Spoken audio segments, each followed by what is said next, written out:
저항 극복하기. 로맨틱 코미디 영화들을 보다 보면 이렇게 전개되는 경우가 많다.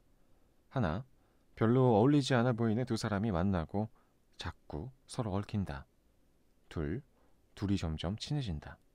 셋, 곧 사귈 것 같다. 키스도 했다. 이 다음 바로 사랑에 빠지면 좋겠지만 대개는 고비가 온다. 두 사람 중 자존감 낮은 한쪽이 몰래 떠나면서 이런 쪽지를 남긴다. 내가 이런 행복을 느껴도 되는지 모르겠어. 당신은 소중한 사람이야. 하지만 나는 지금 사랑을 할 때가 아니야. 좀 더 멋진 사람이 되어서 돌아올게. 그러고는 어디론가 떠나버린다. 행복을 꿈꾸면서도 자기가 과연 행복해도 되는지 의심하고 뒷걸음질 친다. 영화의 주인공은 매력적이고 사랑을 갈망한다. 하지만 상처가 있고 자존감이 낮다. 그래서 막상 사랑을 찾아도 그것을 견디지 못한다. 갖고 싶으면서도 놓고 싶은 마음이 있기 때문이다. 우리 마음속엔 늘 이런 양가 감정이 존재한다. 원하면서도 원치 않는 마음. 자존감이 회복되길 바라나요? 라는 질문을 들으면 대부분 그렇다고 대답할 것이다. 그런데 마음 깊은 곳에서 지금의 삶이 변화하기를 바라는지는 생각해 볼 필요가 있다. 의외의 대답이 나오는 경우도 흔히 있다. 네, 저는 저희 아이들이 행복한 세상에서 살았으면 좋겠어요. 당연하죠. 전 취업도 해야 하고 결혼도 해야 하니까요. 뻔한 말을 왜 물어보시죠? 선생님은 불행하고 싶으세요? 왜 똑같은 질문을 반복하시는 겁니까? 실제로 질문해보면 이런 반응이 돌아올 때가 많다. 사람들은 자존감을 회복하고 싶어서 책도 읽고 상담도 받아보지만 마음속에서는 다른 목표와 충돌하는 경우가 많다. 자신의 자존감을 회복하는 일보다는 자녀 문제에 집중을 한다. 혹은 눈앞의 과업을 걱정하느라 회복에 집중을 못한다. 자존감 회복이라는 인생의 변화 앞에서 우리의 마음은 복잡하다. 간절히 원하면서도 원치 않는 마음, 회복으로 향하지만 한쪽에서는 반대 행동을 하는 모습, 변화를 원하면서 한편으로 저항한다. 우리에게 어떤 저항이 있는지 인식하고 극복해야 진정한 회복으로 나아갈 수 있다. 자존감이 회복되고 행복해진다는데 무슨 저항? 나는 그런 거 전혀 없으니 빨리 자존감이나 회복하게 해줘요. 라고 불평하는 경우도 있다. 하지만 회복 과정에서 저항을 들여다보는 일은 무척 중요하다. 사실 저항이 생기는 것은 지극히 자연스러운 현상이다. 물체를 옮길 때 발생하는 마찰력과도 같은 것이다. 우리는 모두 불행한 나에서 행복한 나로 옮아가기를 바란다. 하지만 이 위치에서 저 위치로 옮아가기 위해서는 마찰력, 중력을 극복해야만 한다. 우리를 계속 제자리에 머무르게 하려는 힘은 늘 있다. 나에겐 저항이 없다며 억누르기보다는 어떤 문제 때문에 마찰력을 더 크게 느끼는지, 어떻게 해야 저항을 쉽게 극복할 수 있는지 고민하는 편이 더 현실적인 방식이다. 예를 들어 면접관이 지원자에게 이 회사에 다니고 싶습니까? 라고 물으면 모든 지원자가 네, 다니고 싶습니다. 라고 대답할 것이다. 그런데 마음속 한구석에선 더 이상 늦잠을 못 잘 거란 걱정, 새 회사에 잘 적응할 수 있을지 등등 상반된 마음이 있다. 이 회사에 출근하면 아침부터 밤늦게까지 일해야 합니다. 작가가 되겠다는 당신 꿈도 접어두어야 하고요. 그래도 괜찮나요? 라는 질문을 받으면 더욱 마음이 흔들린다. 취업하고 싶은 마음이 훨씬 크기는 하지만 그 대가로 포기해야 할 부분이 있기 때문이다. 양가 감정은 오래된 연인들에게서도 흔히 나타난다.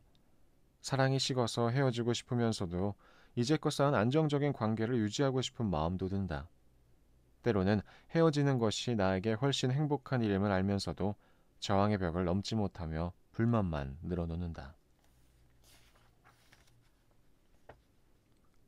행동과 실천을 막는 세 가지 저항 심리.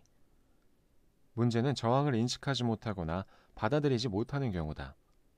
자기 안의 반발력을 의식하지 못하면 극복도 못하기 때문이다. 이들은 열심히 노력하지만 번번이 실패한다. 가령 자기 계발서를 열심히 읽는 사람들 중에도 저항에 압도된 경우가 있다. 자존감을 회복하기 위해 책 읽기 말고도 여러 방법을 취해본다. 강연도 들으러 가고 전문가들을 찾아 상담도 받는데 도무지 진척을 못 보곤 한다. 저항은 마음속에 숨어서 적극성을 끌어내린다. 책을 읽는 것은 운전을 잘하기 위해서 운전 설명서를 읽는 것과 같다. 설명서만 열심히 읽고 외운다고 운전을 잘할 수는 없다. 아무리 머릿속에 지식이 가득해도 손과 발이 훈련되지 않으면 유능한 운전사가 될 수 없다. 진정 회복을 바란다면 움직여야 하는데 저항이 자꾸 막아선다. 자존감을 회복하는 행동과 실천을 가로막는 대표적인 저항이 있다. 다음과 같은 세 가지다. 저항 하나. 과연 성공할 수 있을까? 첫 번째 저항은 결과에 대한 의심이다.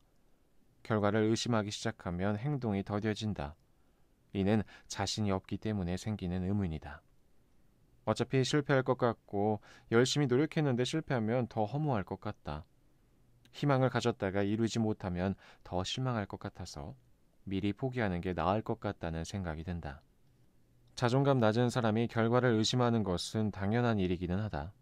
자신의 능력을 믿지 못해 자존감이 낮은 것이니 성공에 대한 확신을 하지 못한다. 하지만 자존감이 건강해지는 과정은 합격, 불합격으로 평가되는 일이 아님을 알아두자. 가령 헬스클럽에서 3개월 동안 운동을 열심히 해서 연예인 몸매가 될 수도 있고 안 될 수도 있다. 그러나 분명히 지금보다는 나아질 것이다.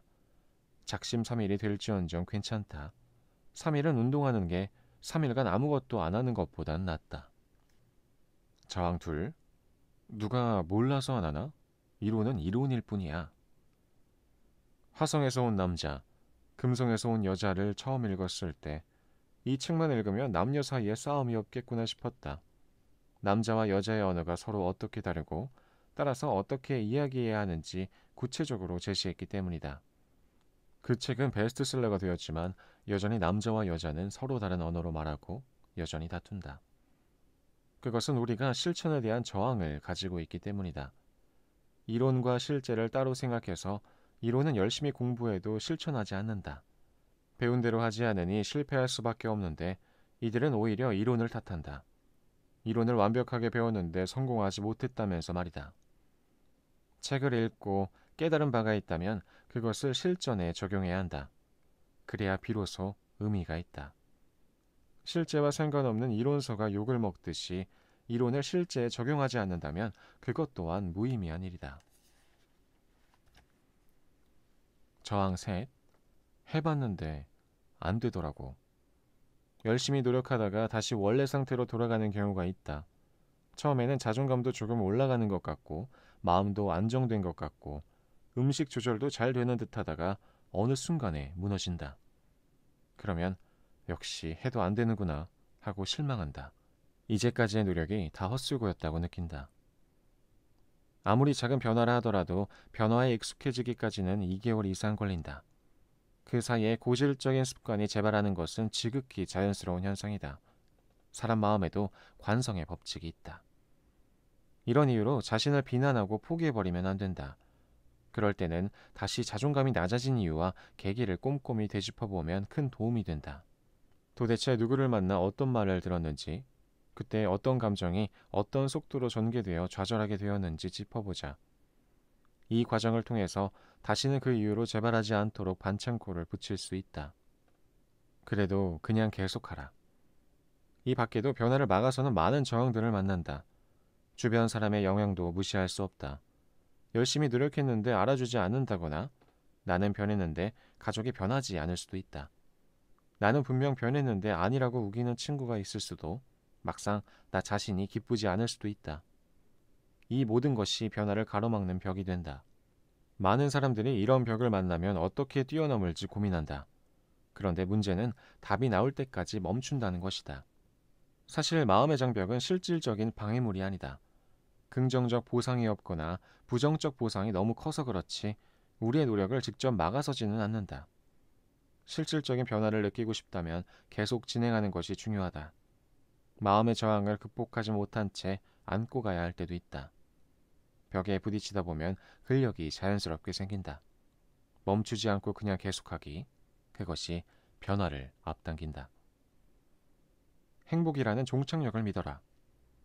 우리는 모두 행복이라는 종착역을 원하고 자존감의 회복을 바란다.